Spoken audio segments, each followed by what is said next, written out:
Hello दोस्तों, स्वागत है आपका MK न्यूज़ इंडिया में।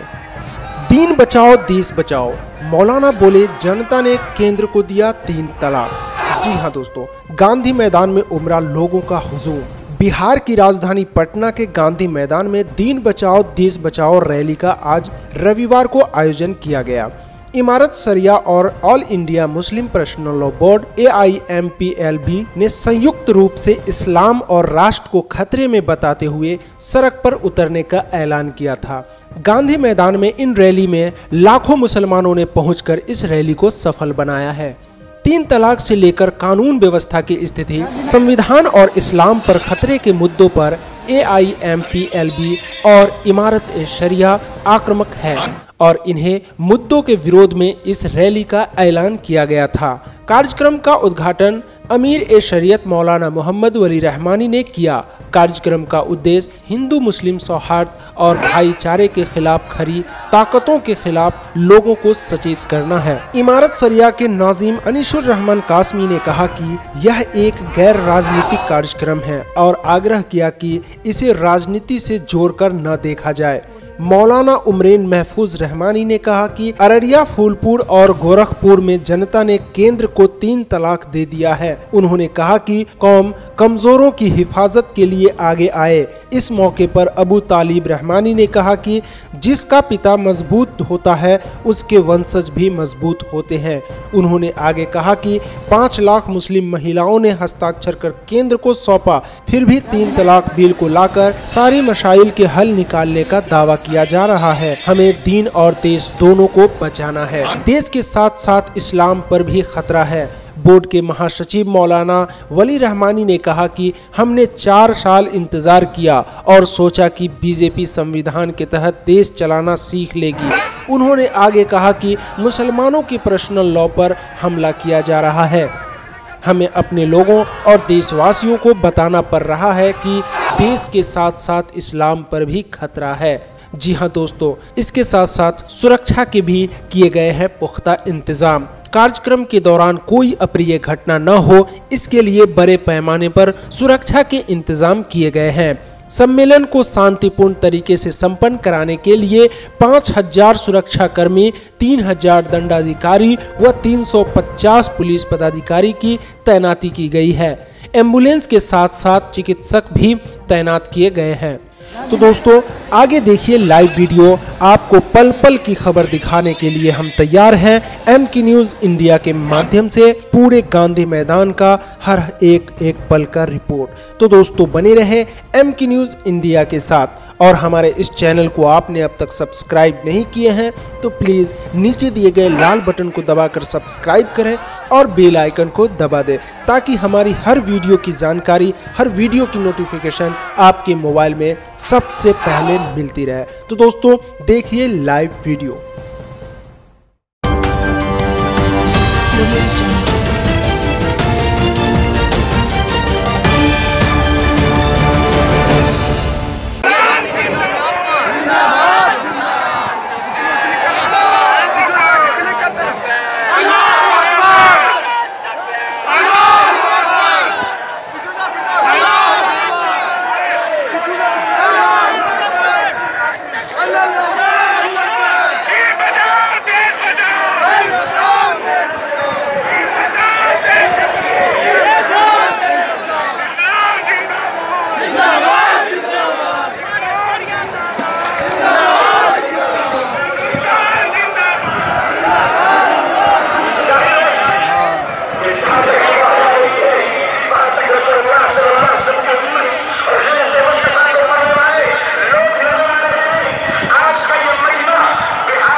और फिर उसी पर सजा रखी गई।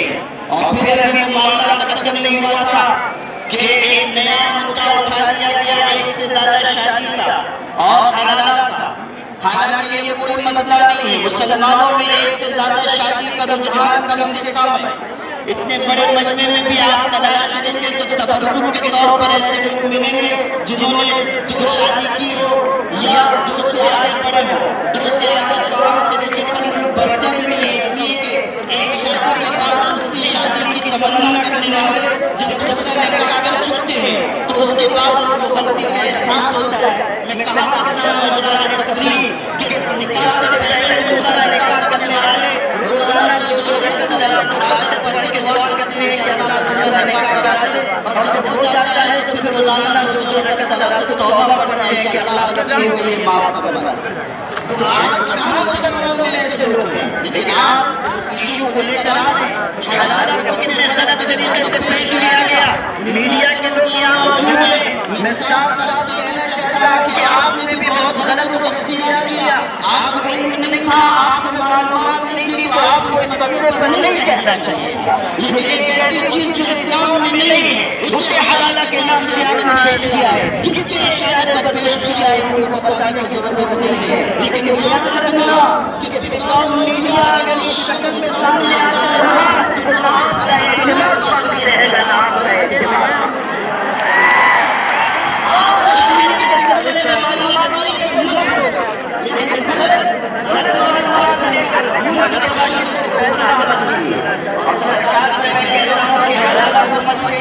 इसलिए आप चीज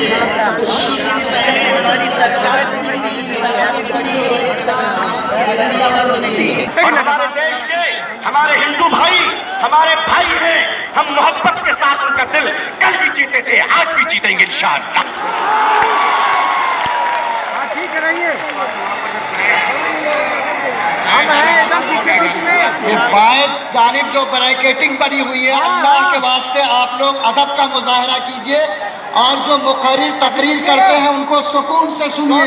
बात किसी वक्त आवाज बुलंद की जाती है, हर वक्त नहीं। पहले बात को सुनना और समझना चाहिए। प्रशासन के लोग परेशान है, ये बैरिकेडिंग को मत टूटने दीजिए, बैठ जाइए अल्लाह के वास्ते आप लोग। देखिए हजरात, हमारी बिहार की पुलिस बहुत सख्त जिद्दोजहद और मेहनत कर रही है। हम अपने पुलिसकर्मी भाइयों का शुक्रिया अदा करते हैं और आपसे अपील करते हैं कि आप उनका पूरा ताउन कीजिए। हज़रत अमीर शरीयत कामिल बरकातुहू हमारे दरमियान मौजूद है, क़यादत की कोई दिक्कत नहीं अल्हम्दुलिल्लाह।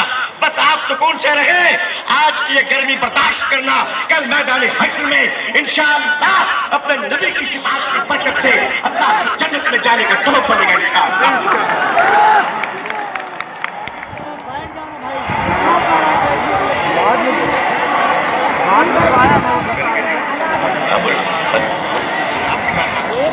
हजरात, ये जो हमारे बाईं तरफ स्टेज के बाईं तरफ जो लोग हैं वो आगे की तरफ मूव करे, इस तरफ ना आए वरना बैरिकेड टूट जाने का खतरा है। और जाहिर सी बात है हमारे इस मजमे में जावार मुसलमान भाइयों की बड़ी तादाद है। वही हमारे बहुजन समाज, पिछड़े हुए शोषित और मजलूम कौमों की एक बड़ी तादाद यहाँ आई हुई है। शायद वो ये बताने आई है कि भारत की सरकार सुन लो, इस देश में जो देश के मूल निवासी हैं उनकी इज्जत व आबरू और उनके मान सम्मान को बचाने के लिए आज हज़रत अमीर शरीयत की आवाज पर इस मैदान में लोग जमे हुए हैं, जिसका नाम है दीन बचाओ और देश बचाओ कॉन्फ्रेंस। हज़रत बाएं तरफ वाले आगे की तरफ मूव कर जाए, बड़ी सहूलत हो जाएगी इंशाअल्लाह हमारे मुंतज़मीन को।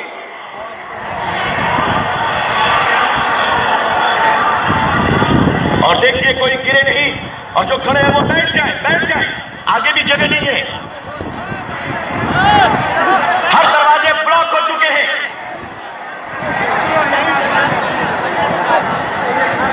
इस वक्त हर आदमी गवाह। हिंदुस्तान जिंदाबाद, हिंदुस्तान जिंदाबाद।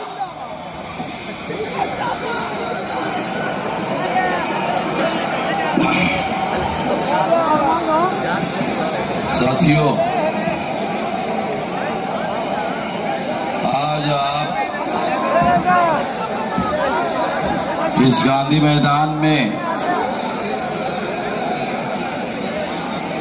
दीन बचाओ देश बचाओ कॉन्फ्रेंस में,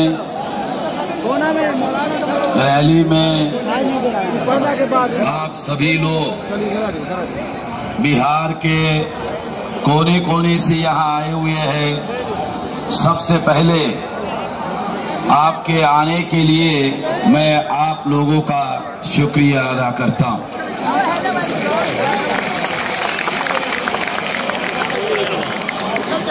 देश बचाओ